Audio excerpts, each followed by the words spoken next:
لو ما كان شعب جاهل ما بصير يلي صار.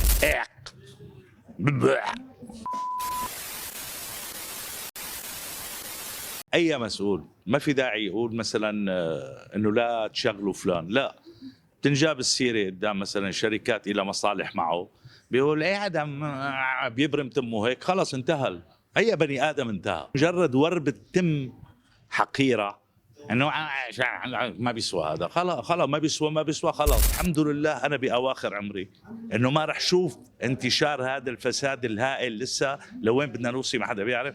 بنموت وبنرتاح من كل شيء عم بنشوفه ومن كل شيء عم بيصير، سواء من المواطن سواء من المسؤولين الدولة. لكن في بلد في العالم جمركة الموبايل قد حقه مرتين، ولك شو حاطط فيه انت شو صانعه انت؟ لك والله لو حاطط اصبعتك هيك هي في والله الواحد بيقول ها متعذب وحاطط اصبعته. طبعا لانه ما بعرف قديش فيها وفر لجيوب بعض الناس، وبتحكي تليفون منشان تستفسري مع المسؤول.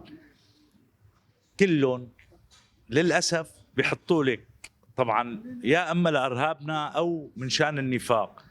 دائما الرنه تبعهم الوطن غال والوطن عزيز والوطن صامد والوطن هو ذاتنا. طبعا بيشوفوا مين هذا، ما معي مصاري انا، ما بيردوا. اذا ما معك مصاري ما بيرد. اذا معه الواحد مصاري وبيعرف انه بيجي هيك شغلات من هاي، صوت لهاسه مثل صوت لهاس الكلب. عرفتي شو؟ لانه بيعرف بده يستفاد منه. لو ما كان شعب جاهل ما بصير يلي صار. هاي الحرب العبثيه يلي ما إلها معنى. بس نحن شعب جاهل طبعا، وكله بيعتبر حاله مؤمن بالله وكله كذاب. المعرفه دائما بتعلمك الحريه، والحريه بتعلمك الانسانيه، وكل ما زادت انسانيتك كل ما اقتربتي الى معرفه الله بشكل صح. لما ما بيكون في معرفه بيكون معرفتك بالله كلها كذب.